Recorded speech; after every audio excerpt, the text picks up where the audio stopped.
సంఖ్యాకాండము 14వ అధ్యాయము. అప్పుడు మోషే, ఇది ఎలా? మీరు యెహోవా మాట మీరుచున్నారేమి? అది కొనసాగదు. యెహోవా మీ మధ్యను లేడు గనుక మీ శత్రువుల ఎదుట హతము చేయబడుదురు. మీరు సాగిపోకుడి. ఏలైనగా అమాలేకీయులు, కనానీయులు మీకంటే ముందుగా అక్కడికి చేరి ఉన్నారు. మీరు ఖడ్గము చేత కూలుదురు. మీరు యెహోవాను అనుసరించుట మానితిరి గనుక ఇక యెహోవా మీకు తోడై ఉండడని చెప్పెను. అయితే వారు మూర్ఖించి ఆ కొండ కొనకు ఎక్కిపోయిరి. అయినను యెహోవా నిబంధన మందసమైనను మోషే అయినను పాళెములో నుండి బయలువెళ్ళలేదు. అప్పుడు ఆ కొండ మీద నివాసముగానున్న అమాలేకీయులను, కనానీయులను దిగివచ్చి వారిని కొట్టి హోర్మా వరకు వారిని తరిమి హతము చేసిరి. దేవుడు తన పరిశుద్ధ వాక్యమునకు తన ఆశీస్సులు జోడు చేయనుగాక. అలాగే నిలబడి తల వంచుకొని ప్రార్థన చేసుకుందాం.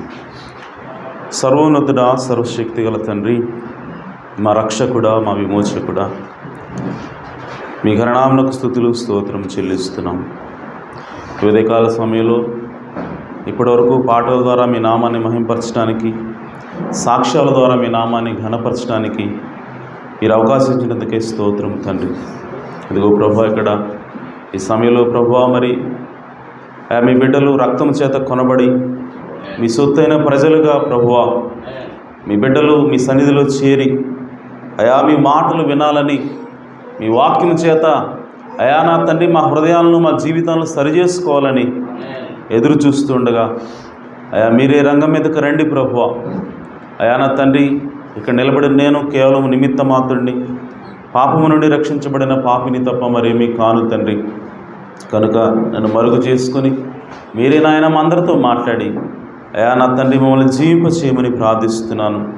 అలాగే నాయన విత్తబడిన కానుకల నిమిత్తం కూడా ప్రార్థిస్తున్నాను ప్రభు. ఎవరైతే ధారాళంగా అయా నా తండ్రి స్వేచ్ఛగా అర్పణలు ఇచ్చి ఉన్నారో తండ్రి, అయా నాయన వారిని అందరినీ కూడా ప్రభు మీరు మీ వాక్యం చొప్పున, మీ వాగ్దానం చొప్పున దీవించండి. పట్టజాలనంత విస్తారమైన దీవెనలతో వారి కుటుంబాలను ప్రభా ఆయన దీవించమని, ఆశీర్వదించమని ప్రార్థిస్తున్నాను. ఈ సమయంలో చదువుబడిన వాక్య భాగం నుంచి మీరే నేరుగా మాతో మాట్లాడమని, మమ్మల్ని జీవింప చేయమని మా ప్రభువును రక్షకుడినైనా యేసుక్రీస్తు నామములో ప్రార్థించడి వేడుకుంటున్నాను పరమ తండ్రి. ఆమేన్, ఆమేన్. చాలా మంచిది. మరి చదువుబడిన వాక్య భాగం నుంచి ఉదయకాల సమయంలో ఒక చిన్న అంశం, అదేంటంటే ప్రిజ్యూమింగ్, అనగా భ్రమపడుట లేదంటే అనుకొనుట. ఆమేన్. భ్రమపడుట లేదంటే అనుకొనుట. ఓకే. సో ఇక్కడ మనం చదువుకున్నాం.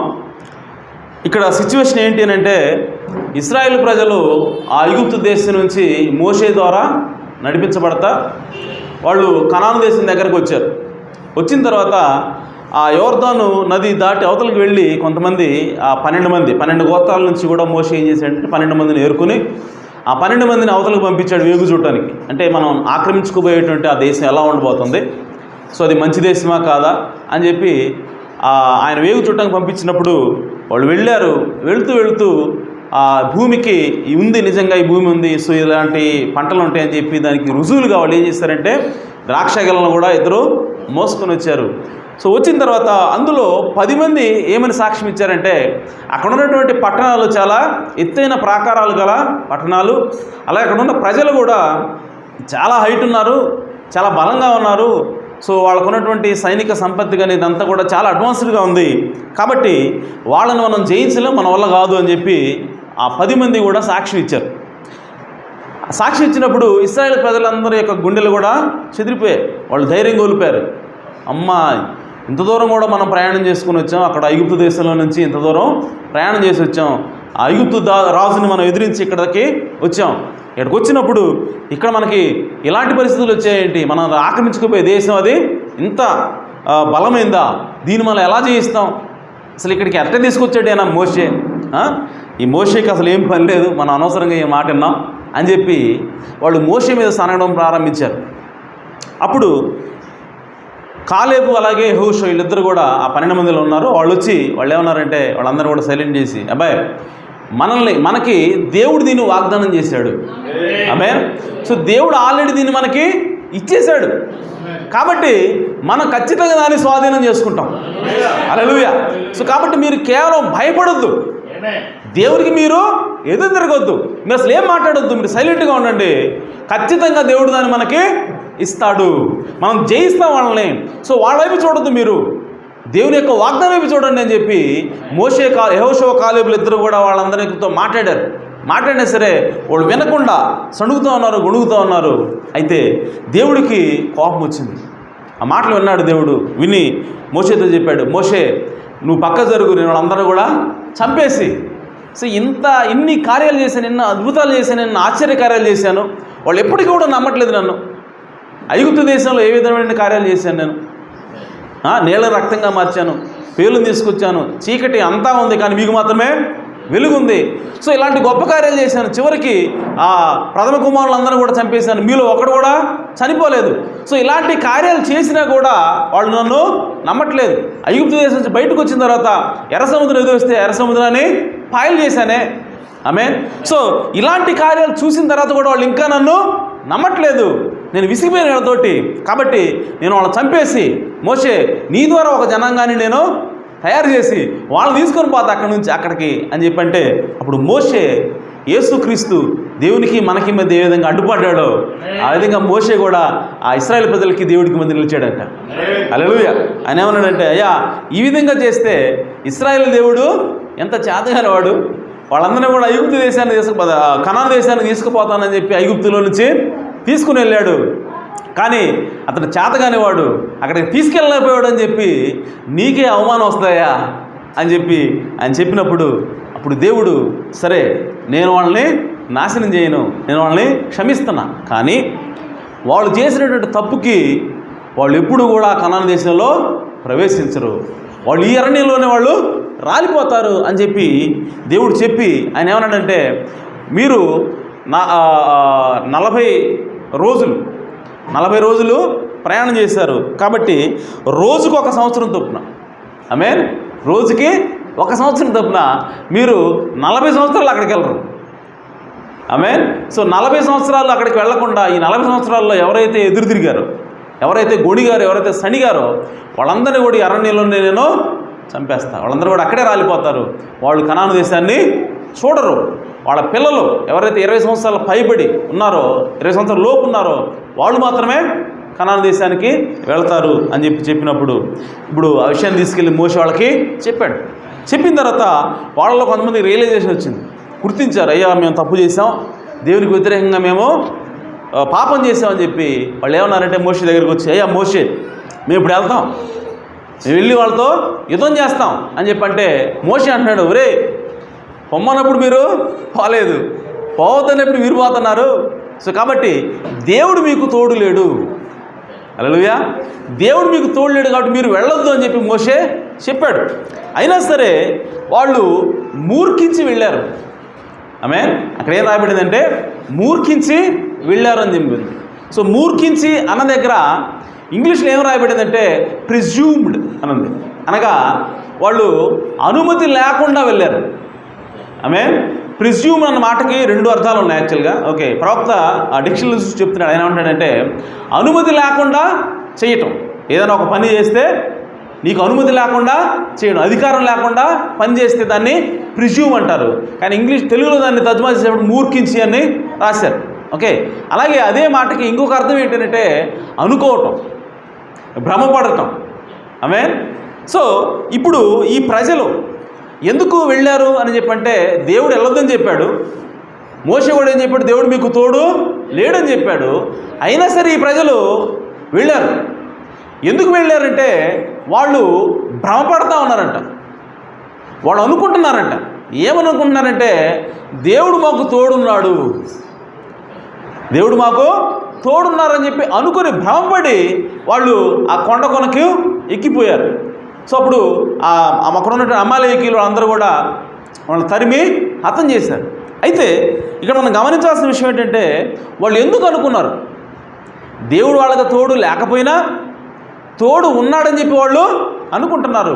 ఎందుకు అనుకున్నారు, దానికి కారణం ఏంటి అని అంటే మనం గమనిస్తే ప్రియ సహోదరి సహోదరులారా, ఇక్కడ రాయబడింది అగ్నిస్తంభం పాళెంలోనే ఉందంట. ఆమె వీళ్ళు యెహోవా మీద సడుగుతున్నారు, గొడుగుతున్నారు. ఈయన అనవసరంగా మమ్మల్ని ఇక్కడికి తీసుకొచ్చాడు, మాకు ఆ కనాను దేశాన్ని వాగ్దానం చేశాడు, కానీ ఆయన మాకు ఇవ్వలేడు అని చెప్పి వాళ్ళు అపనమ్మకంతో గొడిగినప్పటికీ అగ్నిస్తంభం ఇంకా అక్కడే ఉందంట. హల్లెలూయా.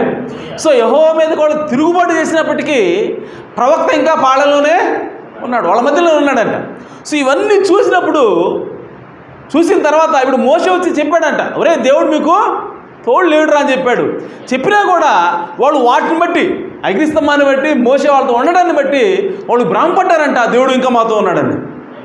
హల్లెలూయా. సో ప్రియ సహోదరి సహోదరులారా, ఈరోజు మనం కూడా ఆ విధంగానే అనుకుంటూ ఉంటాం. ఆమేన్. సో దేవుడు మనకు తోడు లేకపోయినా తోడు ఉన్నాడు అని చెప్పి భ్రమపడుతూ మనం ముందుకెళ్తూ ఉంటాం. ఓకే, ఎలాగానంటే మనం ప్రతిరోజు చర్చికి వస్తున్నాం, ప్రతి ఆదివారం చర్చికి వస్తున్నాం, కూటాలకు వెళ్తున్నాం, దశంభాగాలు కడుతున్నాం, కానుకలు ఇస్తున్నాం, సో ఇవన్నీ చేస్తున్నాం.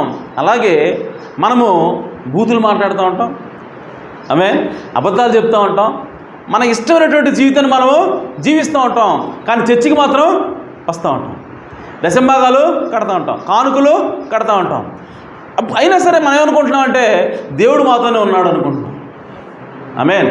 ప్రియ సహోదరి సహోదరులారా, అలా గనక నువ్వు జీవిస్తే దేవుడు నీతో లేడని దేవుని యొక్క వాక్యం తెలియజేస్తూ ఉంది. నువ్వు చర్చికి వచ్చినప్పటికీ, నువ్వు దశంభాగాలు కట్టినప్పటికీ, నువ్వు భక్తిగా ఉంటున్నప్పటికీ నీ జీవితం మారకపోతే, హల్లెలూయా, మన జీవితం మారకపోతే దేవుడు మనతో లేడు అని చెప్పి దేవుని యొక్క వాక్యం తెలియజేస్తూ ఉంది. హల్లెలూయా. సో కానీ ఎందుకు అనుకుంటున్నాం, ఈరోజు చాలామంది ఏమనుకుంటారంటే వాళ్ళు ఇష్టమైనటువంటి జీవితం వాళ్ళు జీవిస్తున్నారు. ఓకే, టీవీలు చూస్తారు, యూట్యూబ్లు చూస్తారు, సినిమాలు చూస్తారు, బూతులు మాట్లాడతారు, అన్నీ చేసినా కూడా మేము చర్చికి వెళ్తున్నాం కాబట్టి, మేము చర్చికి వెళ్తున్నాం కాబట్టి, మేము వర్తమానాన్ని నమ్మాం కాబట్టి దేవుడు మాతో ఉన్నాడు. కాదండి. నీ జీవితం సరిగా లేకపోతే, నీ జీవితం వాక్యానుసారంగా లేకపోతే దేవుడు నీకు తోడు లేడని దేవుని వాక్యం తెలియజేస్తాం. ఆమేన్. సో ఆ రోజు వాళ్ళు ఎందుకు భ్రమపడ్డారంటే వాళ్ళు ఎదురు తిరిగినప్పటికీ, యెహోవాకు వాళ్ళు వ్యతిరేకంగా మాట్లాడినప్పటికీ అగ్నిస్తంభం అక్కడే ఉంది. దాన్ని చూసి వాళ్ళు భ్రమపడ్డారు, ఓహో దేవుడు మాతోనే ఉన్నాడు, మోషే ఏదో చెప్తున్నాడులే, దేవుడు మాకు తోడు లేడని అనుకున్నారు వాళ్ళు. కానీ వాళ్ళందరూ అమాలేకులు వచ్చి వాళ్ళని కొట్టి చంపిన తర్వాత కానీ తెలియదు వాళ్ళకి దేవుడు మాకు తోడు లేడని. హల్లెలూయా. దేవుడు వాళ్ళకి తోడు ఉంటే వాళ్ళు విజయం సాధించేవాళ్ళు అమాలేకులు వాళ్ళ మీద లేదు. కానీ వాళ్ళు కొడుతున్నప్పుడు, వాళ్ళు చంపుతున్నప్పుడు అప్పుడు అర్థమైంది వాళ్ళకి దేవుడు నిజంగానే మాకు తోడు లేడు, మోషే చెప్పింది కరెక్ట్ అని. అలాగే ప్రియ సోదరి సోదరులారా, ఈరోజు దేవుడు నీతోడు నాతోడు ఉండాలి అని చెప్పంటే మనము కేవలం చర్చికి వస్తే సరిపోదు, దశంభాగాలు కడితే సరిపోదు, కానుకలు ఇస్తే సరిపోదు, వాక్యానుసారమైనటువంటి జీవితం ఉండాలా. హల్లెలూయా. సో వాక్యానుసారమైన జీవితం ఉన్నప్పుడే దేవుడు మనకు తోడు ఉన్నాడని చెప్పి దేవుని యొక్క వాక్యం తెలియజేస్తూ ఉంది. ఆమేన్. ఇంకా చాలామంది అనుకుంటారంటే దేవుడు మాకు తోడు లేకపోతే, ఆమేన్, సో మేము బూతులు మాట్లాడుతున్నాం, సినిమాలు చూస్తున్నాం, ఇవన్నీ చేస్తున్నాం, అయినా సరే దేవుడు మాకు తోడు ఉన్నాడు కాబట్టే మాకు కార్లు ఉన్నాయి, దేవుడు మాకు తోడు ఉన్నాడు కాబట్టే మేము పంట వేస్తే మాకు బస్తాలు పండుతున్నాయి, బస్తాలు. ఆమేన్. సో మేము మేళలు కట్టుకోగలుగుతున్నాం, మిద్దెలు కట్టుకోగలుగుతున్నాం అని చెప్పి చాలామంది ఆ ఆశీర్వాదాలను చూసి వాళ్ళు ఏమనుకుంటారంటే దేవుడు మాకు తోడు లేకపోతే ఇవన్నీ అట్లా జరుగుతాయి అనుకుంటున్నారు. వాళ్ళకి ఇప్పుడు అర్థం కాదు, నరకంలో పోయిన తర్వాత అప్పుడు అర్థమవుతుంది దేవుడు మాకు తోడు లేడని. ఆమేన్. కాబట్టి ప్రియ సోదరి సోదరులారా, దేవుడు మనతో ఉండాలి అని అంటే మనము వాక్యానుసారంగా ఉండాలి, మన జీవితం కరెక్ట్గా ఉండాలి. జీవితం కరెక్ట్గా లేకుండా, దేవుని యొక్క వాక్యానుసారంగా మన జీవితం జీవించకుండా నువ్వు పైకి ఎంత భక్తిగా ఉన్నా సరే, నువ్వు చర్చికి వచ్చినా సరే, వర్తమానం నమ్ముతున్నా సరే, చెబుతున్నా సరే, మనకి దేవుడు తోడుండడు. కాబట్టి మన జీవితాన్ని మనము సరి చేసుకోవాలి. ఆమేన్. అయితే ప్రియ సోదరి సోదరులారా, ఇక్కడ వీళ్ళు కూడా చేసిన పొరపాటు అదే. వాడుకున్నటువంటి అగ్నిస్తంభం అలాగే ఉంది, మోషే ఉన్నాడు కాబట్టి దేవుడు మాకు తోడున్నాడు. సో వాళ్ళు దేవుడు చూపించడు, మరి ఎందుకు పోలేదు దేవుడు? అగ్నిస్తంభాన్ని ఎందుకు తీసేయలేదు? మోషేని ఎందుకు పక్కకు పంపించలేదు? వాళ్ళకి ఎందుకనంటే వాళ్ళు తప్పు చేసినప్పటికీ వాళ్ళ పట్ల దేవుడు కృప చూపిస్తూ ఉన్నాడంట. హల్లెలూయా. సో కృప చూపించినందువల్ల అగ్నిస్తంభాన్ని ఇంకా తీసేయలేదు, ఆ మోషేని వాళ్ళ దగ్గర నుంచి తీసేయలేదు. దాన్ని చూసి వాళ్ళు ఏమనుకుంటున్నారంటే దేవుడు మాకు తోడున్నాడు. ఆమేన్. దేవుని కృపని దేవుడు అనుకుని వాళ్ళు భ్రమపడి దేవుడు మాకు తోడున్నాడు వాళ్ళు ముందుకి వెళ్ళారు. హల్లెలూయా. కాబట్టి ప్రియ సహోదరి సహోదరులారా, మనం ఆ విధంగా ఉండకూడదు. మనం ఎప్పుడు కూడా దేవుడు మనకు తోడున్నాడో లేదో చూసుకోవాలి. ఆమేన్. అయితే సంసోను విషయం తీసుకుందాం. సంసోను దేవుడు ఎన్నుకున్నాడు. ఫిలిష్తీయుల నుంచి ఇశ్రాయేలును కాపాడడానికి దేవుడు ఎన్నుకున్న వ్యక్తి. అయితే సంసోను ఎక్కడ ఉండాలి అనంటే ఇశ్రాయేల్ దేశంలోనే ఉండాలి. ఆమేన్. సో సంసోను ఎవరు చేసుకోవాలి? ఇశ్రాయేల్ స్త్రీలనే పెళ్లి చేసుకోవాలి. ఆమేన్. సంసోను అబద్ధాలు ఆడకూడదు. ఆమేన్. సంసోను క్షౌరం చేయించుకోకూడదు. సంసోను మద్యము తాగకూడదు. సో వీటన్నిటినీ కూడా సంసోను తన జీవితంలో వైలేట్ చేశాడు, అతిక్రమించాడు. సంసోను చేసిన మొట్టమొదటి తప్పు ఏంటంటే ఇశ్రాయేల్ దేశంలో నుంచి అతను బయటికి వెళ్ళి ఫిలిష్తీన్ దేశంలో నివాసం ఉండటం ప్రారంభించాడు. ఓకే. అయినా సరే దేవుడు అతనికి కృప చూపించాడు. హల్లెలూయా. ఆ తర్వాత ఇశ్రాయేలు స్త్రీని చేసుకోవాల్సిన బదులు ఫిలిష్తీయుల స్త్రీలని చేసుకోవడానికి ప్రయత్నం చేశాడు. వాళ్ళు అతన్ని మోసం చేశారు. అయినా సరే బుద్ధి తెచ్చుకోలేదు సంసోను. ఆమేన్. ఇంకా ఏమనుకుంటున్నాడు? నాకు ఇంకా బలాన్ని ఇచ్చాడు కాబట్టి, ఆమేన్, ఫిలిష్తీయుల స్త్రీని నేను వివాహం చేసుకోవడానికి ప్రయత్నం చేసినప్పటికీ నక్కలను పట్టుకోవడానికి నాకు సహాయం చేశాడు. ఆమేన్. సో ఆ పంట అంతా కూడా తగలబెట్టడానికి దేవుడు నాకు సహాయం చేశాడు. అలాగే ఆ 1000 మంది ఫిలిష్తీయులను కొట్టడానికి నాకు సహాయం చేశాడు. అంటే నేను తప్పు చేసినా సరే, ఆమేన్, సంసోను యొక్క ఆలోచన చూడండి. నేను తప్పు చేసి ఇశ్రాయేల్ స్త్రీని చేసుకోవాల్సిన బదులు ఫిలిష్తీ స్త్రీలు తీసుకోవడానికి ప్రయత్నం చేసినా సరే దేవుడు నాకు తోడుగా ఉన్నాడు అని అనుకుంటున్నాడు, భ్రమపడుతున్నాడు. సో దానికి కారణం ఏంటంటే తన బలం ఇంకా తగ్గల. ఆమేన్. సో తన బలం ఇంకా తగ్గలేదు. అందుకని అతను ఏం చేస్తున్నాడు? ఇంకా భ్రమలోనే ఉన్నాడు, దేవుడు తనకి తోడున్నాడని. ఆమేన్. ఇంకా ముందుకెళ్ళి ఇప్పుడు దెలీలా దగ్గరికి వెళ్ళాడు. దెలీలా అనేటువంటి ఆ వేసి దగ్గరికి వెళ్ళి ఆమెతో సాంగత్యం చేస్తూ ఉన్నాడు. అంత మాత్రమే కాదు, ఆడికి వెళ్ళిన తర్వాత ఇప్పుడు అబద్ధం చెప్పడం ప్రారంభించాడంట.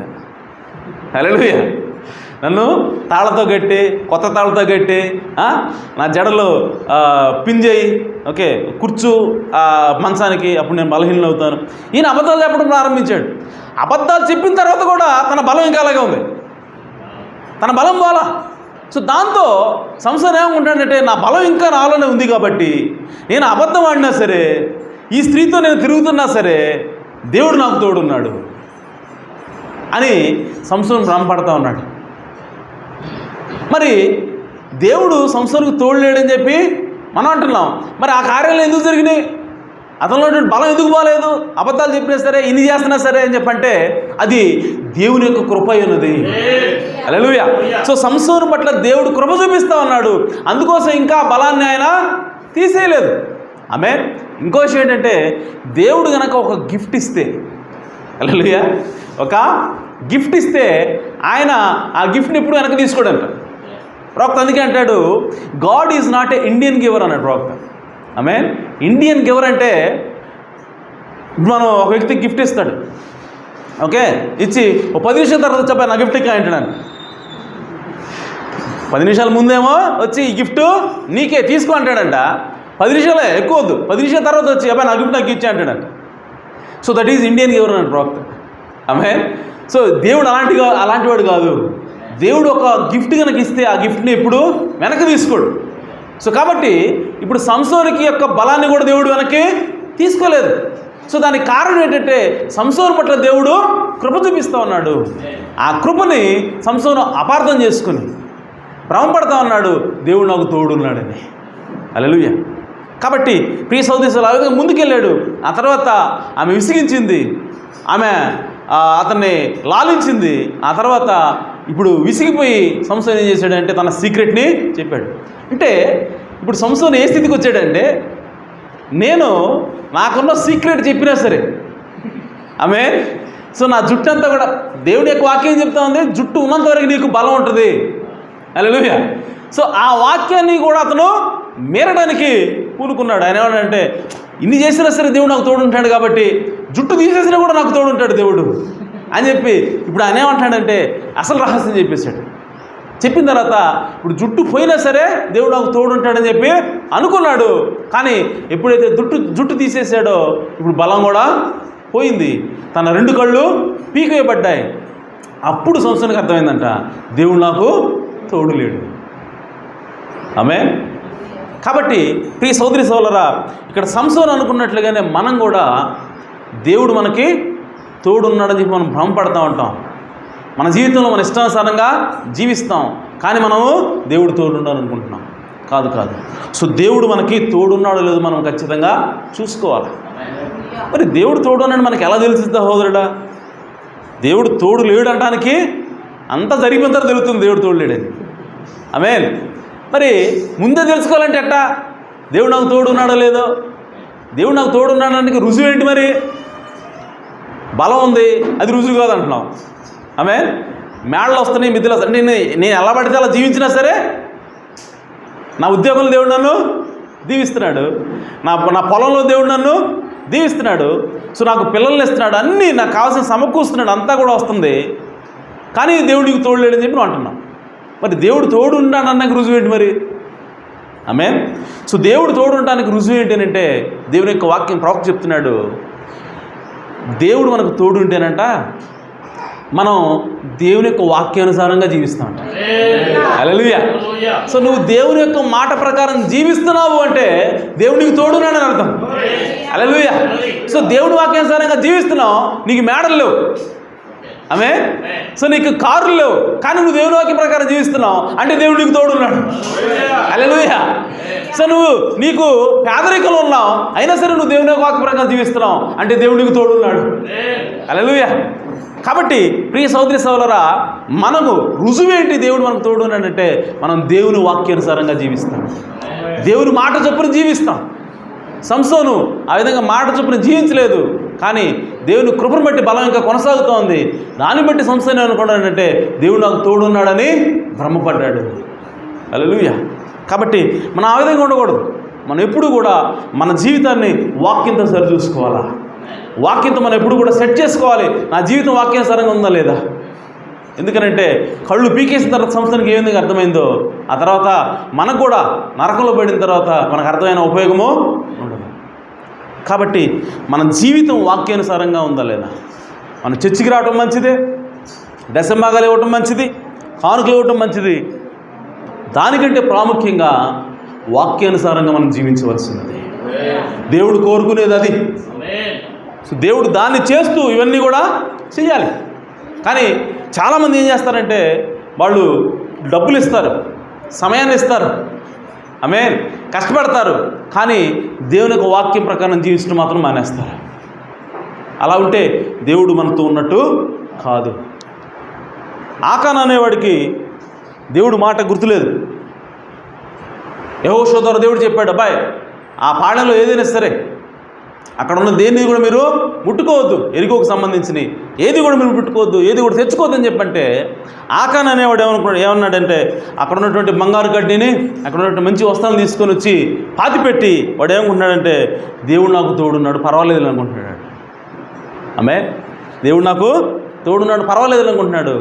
ఫీనెహాసు వచ్చి చంపేంత వరకు కూడా తనకు తెలియదు దేవుడు వాళ్ళకి తోడు లేడని.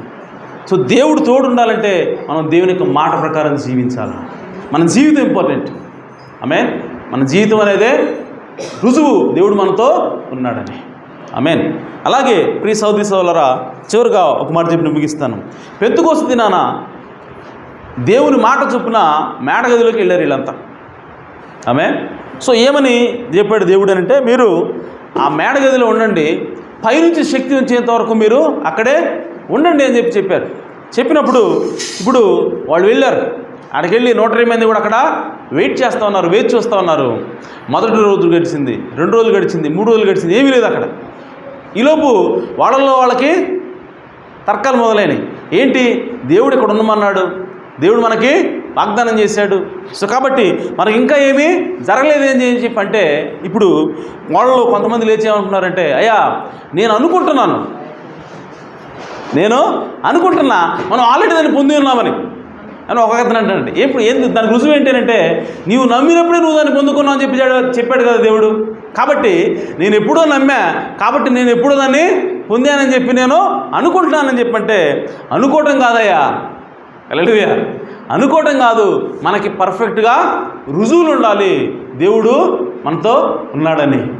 ఆమేన్ అని చెప్పంటే ఇంకొంతమంది లేచారు. వాళ్ళు ఏమన్నారంటే ఇప్పుడు దేవుడు ఆల్రెడీ మనకి ఆ పెంతుకొస్తు దినానికంటే ముందే మన మీద ఊదాడు కదా, మీది ఊది పరిశుద్ధాత్మ మీరు పొందుకోండి అన్నాడు కదా, కాబట్టి నేను అనుకుంటున్నాను నేను పరిశుద్ధాత్మని పొందానని అని చెప్పంటే ఇప్పుడు అనుకోవటం కాదు కావాల్సింది, మనకి రుజువు ఉండాలి.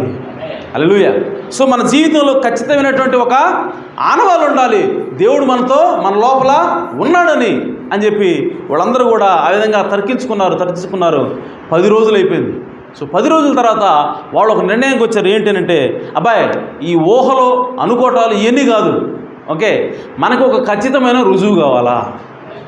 దేవుడు ఏదైతే వాగ్దానం చేశాడో అది వచ్చింది మన మీదకి, ఆ పరిశుద్ధాత్మ మన లోపలికి వచ్చాడని చెప్పి అనడానికి ఒక ఖచ్చితమైన రుజువు ఉండేంత వరకు కూడా మనం వెయిట్ చేద్దాం అని వాళ్ళు ఎప్పుడైతే వాళ్ళు ఉన్నటువంటి భ్రమలన్నింటినీ కూడా, వాళ్ళు ఉన్నటువంటి అనుకోవటాలన్నింటినీ కూడా వాళ్ళు తొలగించుకొని దేవుని యొక్క వాగ్దానం మీద ఎప్పుడైతే వాళ్ళు స్థిరమైనటువంటి మనసు ఉంచారో, ఆమేన్, అప్పుడు ఆ గాలి, బలమైనటువంటి గాలి వీస్తున్న సౌండ్ తోటి పరిశుద్ధాత్మ వాళ్ళ మధ్యకి వచ్చింది. హల్లెలూయా. వచ్చి అగ్ని నాలుకలు విభాగింపబడి వాళ్ళు పొందుకున్నారు. అప్పుడు వాళ్ళకు రుజువు వచ్చింది. ఇప్పుడు వాళ్ళు చెప్పగలరు ఏమనంటే మేము పరిశుద్ధాత్మ చేత నింపబడ్డామని. హల్లెలూయా. సో అప్పటి వరకు ఏమంటారు, పరిశుద్ధాత్మ చేత మేము పొందుకున్నాం అనుకుంటున్నారు. కానీ ఇప్పుడైతే వాళ్ళు ఏం చెప్పగలంటే మేము ఖచ్చితంగా బల్లగుద్ది చెప్పగలం, మాకు తెలుసు దేవుడు మమ్మల్ని పరిశుద్ధాత్మ చేత ముద్రించాడని చెప్పి. సో ఆ విధంగానే ప్రియ సహోదరి సహోదరులారా, ఈరోజు మన జీవితంలో దేవుడు ఉన్నాడు అని చెప్పి అనడానికి మనకు కూడా ఒక ఖచ్చితమైనటువంటి రుజువు ఉండాలా. ఆ రుజువు ఏంటి అని అంటే ప్రియ సహోదరి సహోదరులారా, మన యొక్క భౌతిక సంబంధమైనటువంటి ఏమంటారు దాన్ని, ఆస్తి కానివ్వండి, ఓకే, మనకు సంబంధించినట్టు ఏదైనా సరే అది వృద్ధి చెందడం అది కాదు. కానీ రుజువు, మన యొక్క అసలైన రుజువు ఏంటంటే మన హృదయం మార్పు చెందుతుంది. హల్లెలూయా. దేవుడు మనకు తోడున్నాడు అనడానికి అసలైన రుజువు ఏంటంటే మన హృదయము మార్పు చెందుతుంది, మన జీవితం వాక్యానుసారంగా ఉంటుంది. హల్లెలూయా. సో ఆ విధంగా మనం చూసినప్పుడు అదే మనకి ఖచ్చితమైన రుజువు దేవుడు మనకు తోడున్నాడని. ఆమేన్. సో కాబట్టి ప్రియ సహోదరి సహోదరులారా, ఆ విధంగా మనం భ్రమలో ఉండకుండా, ఆమేన్, సో మనం ఏం చేయాలంటే దేవుని యొక్క వాక్యానుసారంగా జీవించినప్పుడు అదే మనకి అసలైన రుజువు దేవుడు మనకు తోడున్నాడని. ఆమేన్. సో నోహు కాలంలో కూడా నోహుకు దేవుడు చెప్పాడు, నువ్వు ఒక ఓడ కట్టుకో, ఆ జలప్రలయం నుంచి నేను నిన్ను రక్షిస్తానని చెప్పినప్పుడు అనేక మంది ఏమని భ్రమపడ్డారంటే ఆ దేవుడు కావాల్సింది బోటే కదా, దేవుడు కావాల్సింది పడవే కదా అని చెప్పి నోహు కట్టిన పడవలోనే మనం వెళ్ళాలా, మనకు కూడా మనం ఒక పడవను తయారు చేసుకుందామని చెప్పి ఎవరికి వాళ్ళు పడవను తయారు చేసుకుని వాళ్ళు ఏమనుకుంటున్నారంటే ఈ పడవ మమ్మల్ని రక్షించగలదు. వాళ్ళు ఏం భ్రమపడుతున్నారంటే ఈ పడవ మమ్మల్ని రక్షించగలదు, ఈ ఓడ మమ్మల్ని రక్షించగలదని చెప్పి వాళ్ళ సొంత ఓడల మీద వాళ్ళు నమ్మకం ఉంచుతూ ఉన్నారు. కానీ ప్రియ సహోదరి సహోదరులారా, జలప్రలయం వచ్చినప్పుడు ఏ ఓడ నిలబడింది అంటే దేవుని యొక్క మాట చేత కట్టబడినటువంటి ఓడ మాత్రం నిలబడింది. ఆమేన్. సో ఈరోజు మన జీవితంలో అనేకమైనటువంటి భ్రమలు అనుకోవచ్చు, దేవుడు మనకు తోడు అని చెప్పి అనుకోవచ్చు. కానీ మన జీవితం అనేటువంటి ఓడని మనము వాక్యానుసారంగా కట్టినప్పుడు, హల్లెలూయా, సో అప్పుడు మాత్రమే ఆ ఓడ అనేది ఆ లోకం నుంచి వచ్చే గాలులకి, ఆ వర్షానికి, ఇటన్నింటినీ కూడా తట్టుకొని నిలబడి మనము దేవుని సన్నిధిలోకి తీసుకెళ్తుంది. కాబట్టి ప్రియ సహోదరి సహోదరులారా, భ్రమపడటం అనేది మనము చేయకూడదు. మనం ఎప్పుడు కూడా క్లియర్ కట్గా ఉండాలి, ఖచ్చితమైన రుజువు ఉండాలి మనకు దేవుడు తోడున్నాడని. అంటే ఆ రుజువు ఏంటంటే మనము దేవుడు మనకు తోడుంటే మనం వాక్యానుసారంగా జీవిస్తాము, మన జీవితం వాక్యానుసారంగా ఉంటుంది. దేవుడు ఈ మాటలు దీవించును గాక. దేవుడు మిమ్మల్ని సమృద్ధిగా ఆశీర్వదించును గాక.